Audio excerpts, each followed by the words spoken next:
Hi everybody, welcome back. I hope that you're all doing really well. I'm back with my second FlossTube. Thank you so much for joining me. I wanted to start off today just by saying thank you so much to everybody that supported my first video. I was really nervous to post it, but with a lot of support from family, a lot of support from friends, and with the comments and people subscribing, it was so nice, and I really do appreciate it.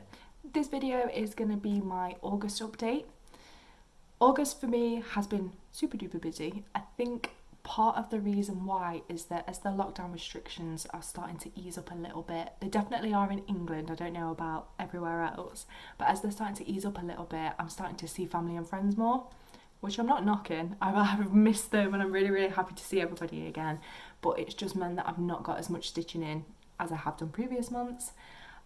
So I've not got an awful lot to show you guys. I will still show you what I've done, but it's probably not as much as I hope to do. I haven't got any finishes, but I thought that it might be fun to show you guys all of my previous finishes.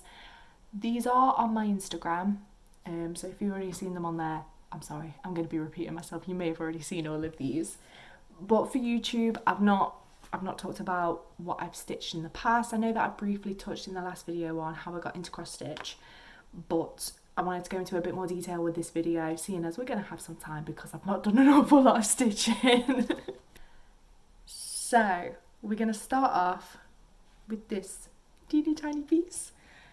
I class this as my first cross stitch. I posted it on my Instagram, and this was the cross stitch that my nan taught me. And this was when she taught me and my sister how to cross stitch.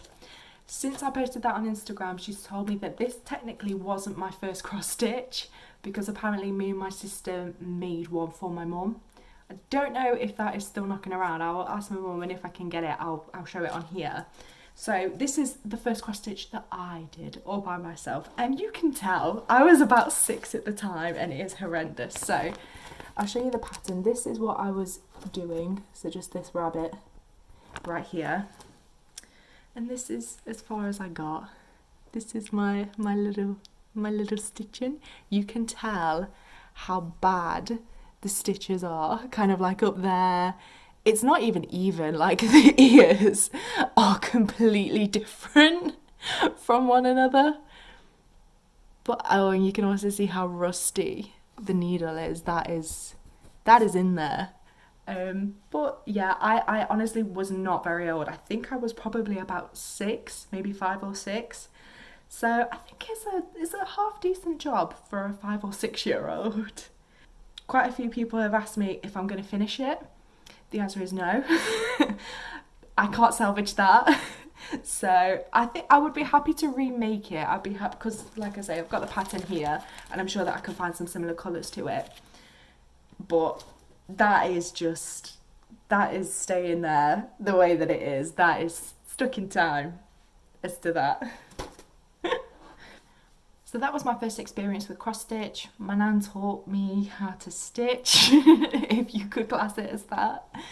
And then I didn't touch cross stitch for a lot of years. It wasn't until last year in December. The back end of last year, I was looking for some sort of a hobby. My friends had hobbies, my boyfriend had a hobby, and I wanted something similar. I'd considered cross stitch because I had done it in the past. It looked quite fun. It was starting to get a bit more trendy again. So it was kind of it happened by chance almost. So me and my boyfriend were Christmas shopping. We were in like a business industrial estate that was just closing. So I think it was like a Sunday or something. It must have been about 4 or 5 o'clock, so it was closing. And we had been to all the shops that we needed to, and the place where we were has horrendous parking. The way that the car park works, the way that it navigates is awful, and it was gridlocked. You couldn't get anywhere. So we'd gone back to the car, and we were sat there, and we thought, this is not moving. We are not getting home anytime soon. We looked across the way, and Hobbycraft happened to still be open. So we said we might as well have a wander around Hobbycraft. So we were having a look around and I asked Mark if I could nip upstairs and look at the cross stitch. So we went up, we were browsing, and we found a Winnie the Pooh pattern that was a baby record, so it was for a newborn. And Mark saw that, and his sister was pregnant at the time, and he said that she loved Winnie the Pooh and that she would really, really like that. So that was it. I said, oh, okay. It was the 1st of December. She was due on the 14th of December. But I said, yeah, all right, I'll give it a go. I'll try and, I think it was the 14th of December she was due. But yeah, she was due pretty soon. It was definitely that month.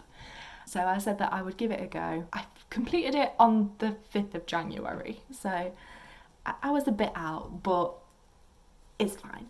So when I started cross stitching that, I pretty much fell in love with it. I found it so relaxing. That year I had struggled quite a bit with my anxiety, and cross stitch was a great outlet for that. I found it really stress-free and relaxing, and after a day at work I was excited to just come home and cross stitch. So with that project finished, I wanted another one. The one that I found was just a little miniature Cavalier King Charles Spaniel. My family and I had a Cavalier King Charles Spaniel. Her name was Evie. Unfortunately, she passed away a couple of years ago, but she was pretty much my mum's and my sister's baby. We loved her so much. So when I saw this kit, I thought, I need to make that for my mum. My mum just needs that in her life. So I bought that, and at the same time I decided that I wanted to make one for my granddad because it was his 90th birthday. We're talking this year now, so that was in January or February this year. So he was turning 90 in the May. So I'd already decided that I wanted to do something for him. So I was buying all the stuff for that, and that's when I saw the King Charles Spaniel kit. And I got that. It was a nice quick little finish just to do because I'd spent quite a long time on the Winnie the Pooh project. Well, what I classed as a long time. Now I know that people work on them for years, but for me that was quite a long time. So it was nice just to get a little finish in. So I did that, and I gave that to my mum for Mother's Day. So by this time I'd bought all the threads and the pattern for my granddad's cross stitch. I knew that I wanted to do a steam train for him. My granddad was a train driver. He's always been interested in steam trains. So I made that for him. He really, really loved it, really appreciated it. And I think it was a bit of a surprise for him on his birthday. Those are all of my past finishes. Another past finish that I've got is the one that I talked about in my last video, which was the piece for my auntie. So if you missed that one, check out that video, but I won't go into it now. So I don't know if this video looks a little bit different. I'm trying something new with the camera, with the lighting, but I am actually at my living room window, so people are going to drive past, people are going to walk past and think, what is this crazy lady doing? So we'll move on to the whips. We'll try and get through this before people think I'm insane. So the first whip we're gonna look at is the Fellowship of the Ring. I think out of all of my whips, this is the one that I've probably progressed on the least. I've started working on it this week, and I probably am going to continue working on it. So if you do want to see where I get up to with this kind of block that I work on it, check out my Instagram. I post photos on my story pretty much every day that I stitch anyway. So it's always in my story what I've been up to the night before. If you're interested, go and check that out. But this is where I've gotten. So previously we were kind of around here, so I had done all this part here, but this part was blank. So I've completed that, and that's finished page 2. And then I've started page 3 just over here. So normally when I stitch this one, I do it colour by colour. So as it's going down, normally, if you look again on my Instagram stories, you'll see that it kind of just goes down in the blocks of colour. But we've got a little bit of a gap here, and that's because I've run out of the thread that I need for the collar here. So I even got to like half the stitch and completely ran out of that thread. So I've got that one coming. That should be arriving tomorrow. So I'll probably go back up, complete this block going down here, and then we'll be will be up to this line here, so it will all be one block. When I had finished page 2, I think I was at about 17,000 stitches. So only a few.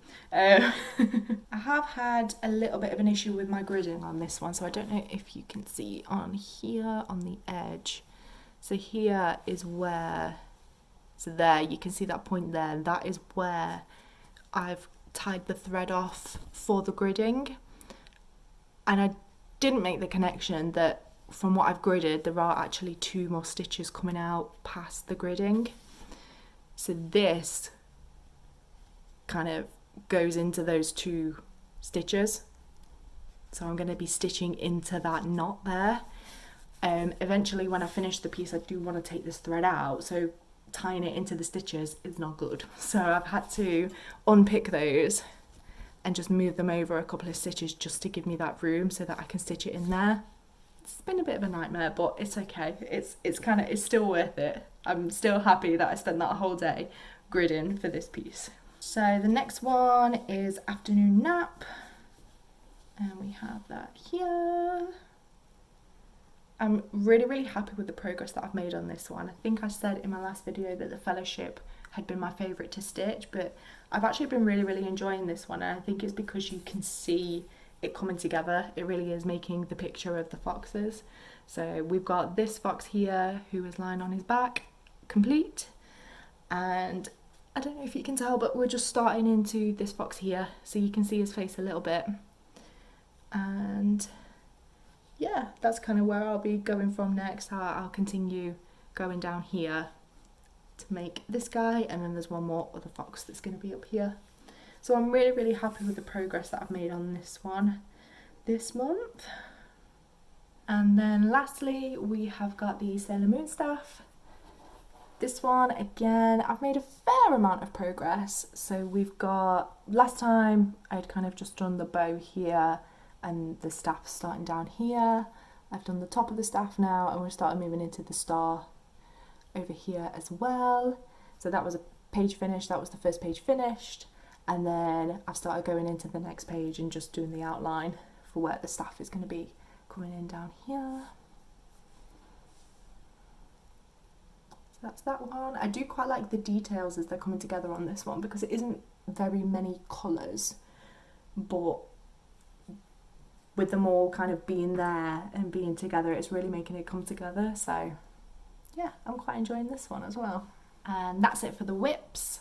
I'm going to move into haul next. So the first thing that I got this month was actually my first cross stitch magazine. This was really sweet. So Mark's dad had seen a while back, he had spotted a magazine that had like a little bookmark in it, and he had mentioned it and said, oh, I thought about getting it you, but I thought you might have it already. And I said, oh no, I don't really buy the magazine, so I wouldn't have. So he bought this one for me the next time that he went out, which I thought was really sweet of him. This one came with some gift tags, and I have actually started these. So when I said that I didn't have any finishes, that was a half lie. I did have a teeny tiny little finish. So this is the gift tag that it came with. I've not put it on the back of the tag quite yet, but that's what it looks like. Don't get me in it. There we go. And I thought that this was so cute and so sweet just for a little tag. I think I will try to complete them all because they are really nice. And I just need some sticky back tape to tape this to, but that's coming in the post very soon. I was really impressed with the magazine as well. It has got some really nice patterns in it. I don't know why, but for some reason I thought that they might be a little bit too old-fashioned for my taste, but they're really not. They are some really lovely patterns. The next thing that I bought was another needle minder. I know that I don't need any more needle minders, but I feel like you can't ever have too many. This one is another one from Agnes Little Minder on Etsy, and I saw it and I just fell in love with it. I knew that I wanted to get another one of Agnes's needle minders because they are so lovely. The way that they are crafted is gorgeous. She's just got such an eye for design and they're so nice. But this one really caught my eye because purple's my favourite colour, and I also really love pastels. So when you see it, you'll know why I went for it and loved it. It's just a little sleeping dragon. So yeah, I thought it was really, really cute, and when I saw it I just thought, I've got to have this. And then the last thing that I've bought is another gift for somebody. I debated whether to include this or not in the video, just in case they're watching, but I thought that I would just outright call them out. Gemma, if you're watching, please turn this off now. So Gemma is my cousin, and she is currently pregnant. I kind of figured that she knew that I would stitch something for her anyway, so that's why I decided to just say, you're allowed to know that there's something coming, but I don't want you to see what it is. So if you're still here, Gemma, go. Please press the cross. Switch off. So this really surprised me because this whole set is actually from Aldi, which is a supermarket, but it's so lovely. So this is a Disney set. So we've got the bunting up here, the Dumbo cushion there, the two just hoops there, and also a height chart here. And I saw that and I thought, it's so lovely. She is another one that's due in December, and I am a little bit ambitious in thinking that I'm going to complete all of this by December, especially seeing as I haven't started it yet. But I'm up for the challenge. I think it's quite nice that there are quite a few little finishes in there, so I reckon I can get it done. I hope so. I might have to kind of lay off my other whips until I do get it finished. And this one as well, I'm probably not going to talk about my progress on video, just in case. I really don't want it to be spoiled for her. So that is everything. That's all that I have. I feel like I haven't been talking for all that long, but hopefully I can make a decent video out of this. I just wanted to say again, thank you so much for everybody who has watched, who's commented, messaged me on Instagram. But everybody's support has been really, really lovely, and I really do appreciate it. If anybody's got any feedback on the way that I filmed this video, kind of the setting, kind of where I'm sat, if it looks better, if it looks worse, that'd be great. It's something that I am still trying to figure out, so it might change in the next few videos. But I shall leave it there. Thank you so much for watching. If you enjoyed this video, please give it a thumbs up. Subscribe if you want to see some more from me, and I shall see you next time. Bye!